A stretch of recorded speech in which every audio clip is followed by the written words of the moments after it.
Hi, I'm Osman, and I will be talking you through our work titled Information-Theoretic Causal Discovery and Intervention Detection over Multiple Environments, which is joint work with Kamp and Vreeken. So in this work, we address the question of simultaneously discovering the causal network as well as intervention targets from the data that has been collected over multiple different environments. And to elaborate on this, let's start with a simple example. Suppose we have data collected over multiple variables from a single location, which could be, let's say, a disease diagnostic center, and our goal is to find if there is any causal link that exists between these variables.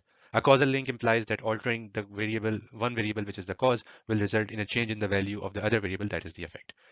Doing this using existing causal discovery algorithms is straightforward. We give this data to an algorithm and get back a partially directed graph, which represents the underlying causal network. And with some additional assumptions, there are methods that can give us actually a fully directed causal network.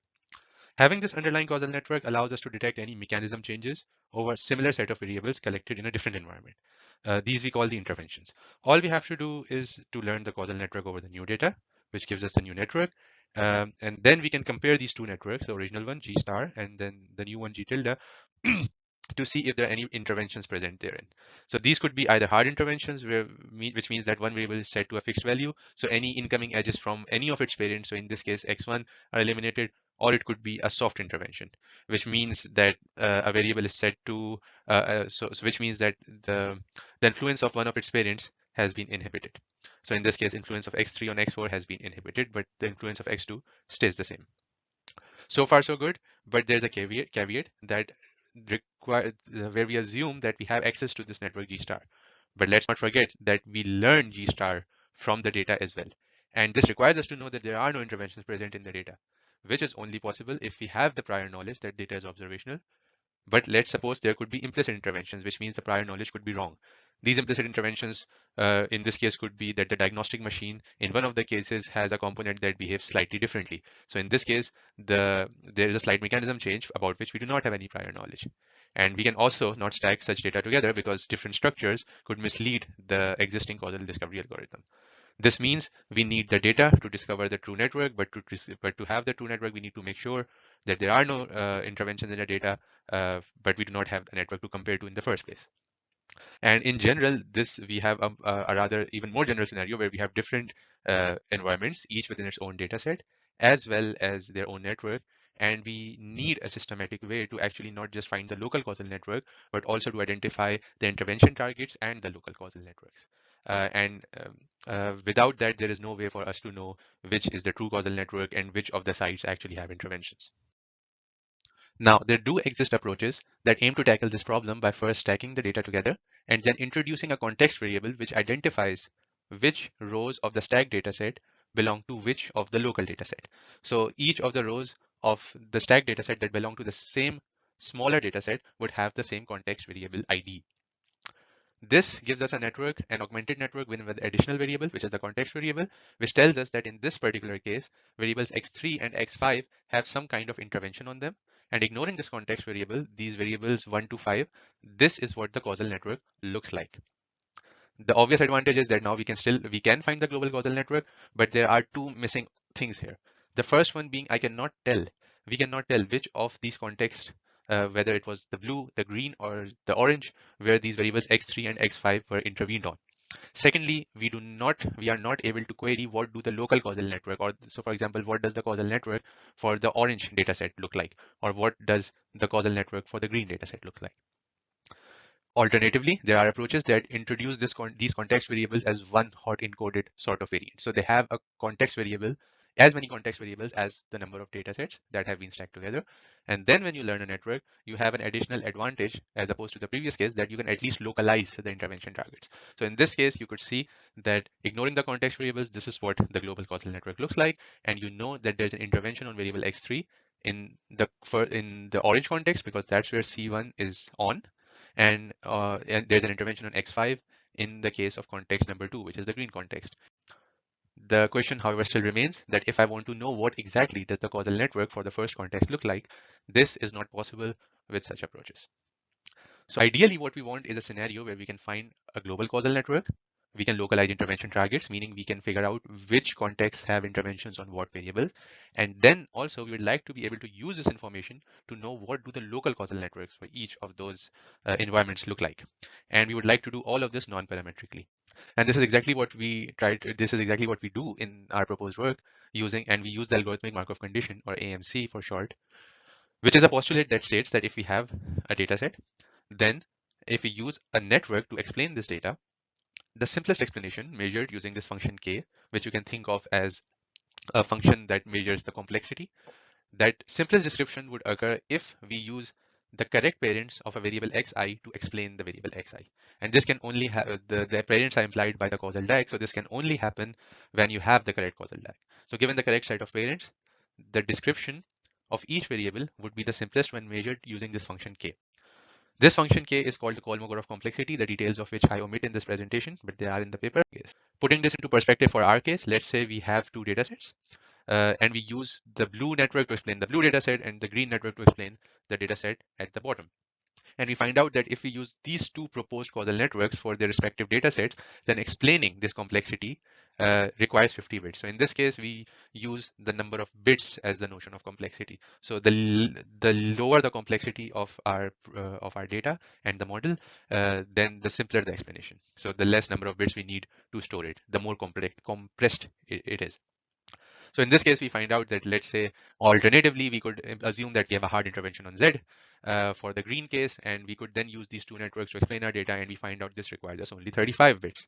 Alternatively, we could have soft interventions on one of the edges coming into Z for the green dataset, and we could have these exact scenarios for the blue dataset. And suppose we try out all such scenarios to explain our data, and we find that this particular case where we have X and Y causing Z for the blue dataset and Z having a hard intervention for the green dataset works best for us, then we can conclude based on the algorithmic Markov condition that we have the correct causal networks for both of these datasets. And assuming that these two datasets do share the same causal connection, we can conclude that our causal graph looks has two edges, x to z and y to z, and has an intervention set that for the first data set there are no interventions, and for the second data set there is a hard intervention on z. To realize this, we use what is called to actually measure these bits, we use the notion of minimum description length principle, the details of which again are in the paper. But this is a two-part course where the first part basically counts the number of bits that we need to store the networks and the interventions within. So in this case, this would be our edge set as well as the intervention set, and the second term is is the number of bits left to explain whatever noise that is left after we model the regularities.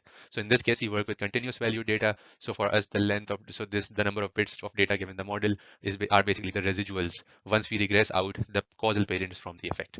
So ideally, our task is basically to realize this algorithmic Markov condition. We would like to find that set of edges signified by the graph and that configuration of intervention that minimizes the cost of storing our data given that particular model, given that particular intervention configuration and the graph.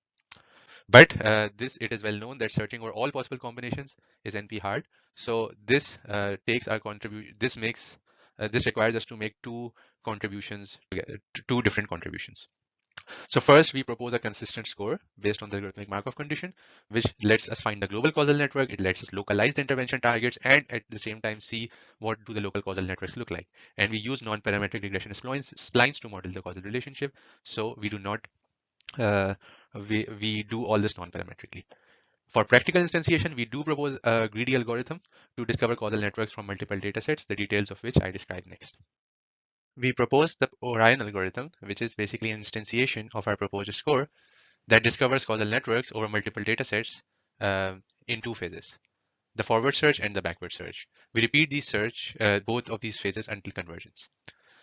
To give a concrete run through, consider we have three datasets over 5 variables. The forward pass would try to introduce an edge and see how much of a gain in compression or how much it simplifies the description of our data. Suppose we introduce the edge from V to W, and we find out that this improves the compression of the first data set by 43 bits, the second one by 53 bits. The third data set does not have any improvement in compression. Then we'd have to encode this edge V to W in a graph, and we'd have to encode a hard intervention for the third data set, which would cost us 6 bits to store. So together, the gain for this particular edge would be 90 bits. Similarly, we could try other edges. In this case, it could be the edge from V to X, which using the same calculation could give us 40 bits. And we could repeat this for all possible edges that can happen at a particular state of the network. So in this case, we find that the edge from V to W gives us the best gain, so we choose that one. Naturally, now we need to update any incoming edges into W because they have to factor in the information that is already explained by by V. And once we have updated those edges, we can then repeat this process and add the next best edge and record the interventions accordingly. So in this case, let's say it happens that this edge is accepted by all of the data sets, so we do not have to encode any interventions, just this edge Z to X into the edge set of G. So we repeat this step until we arrive at a local optimum. At that point, we have a edge set, which represents the graph, the global causal network, and also represents the intervention set, which stores what interventions exist on which variables on each of the data set. After the forward pass, we need the backward pass because by the greedy nature of the forward pass, it could be that some of the edges that we introduce during the process actually become redundant and they have to be eliminated. So in this case, taking variable y as an example, suppose we find out that if we remove the edge between x and y, it actually, and remove this edge from all of the data set, it actually gives us a gain of 19 bits. So saying that perhaps that x and y was discovered first, but once the edges from Z and W are known, the edge from X becomes redundant. So therefore, it actually removing this edge is beneficial for us. And then we find that removing the edges coming in from Z and W actually worsen our score by 10 and 15 bits respectively. So we do not remove them, but we do remove the edge coming in from X to Y. And this is repeated until we can no longer find an edge that removing which gives us a gain. And then we go back to the forward pass. And this alternations between forward and backward pass are repeated until we arrive at a stable state, at which point we predict the global causal network and the intervention set. One advantage of this approach is basically that at the implementation time, all we need to do is store these local networks on the left. Because having this local networks under our assumptions, we can already construct the global causal network by taking the union of edges over all of these networks. And once we have that global causal network, we can simply see the difference between the edges, like we did in the example at the start, to see which of these data sets have what interventions in them. So at implementation times, all we need to store local causal networks.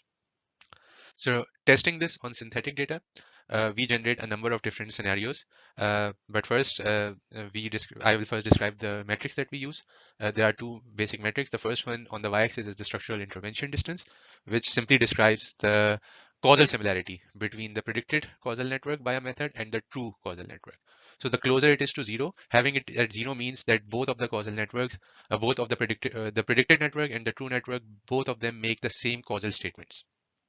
Whereas the x-axis, which is the structural Hamming distance, measures the structural similarity. So it counts the number of edges where two networks are different from each other. So having this as zero means that two networks share the identical set of edges.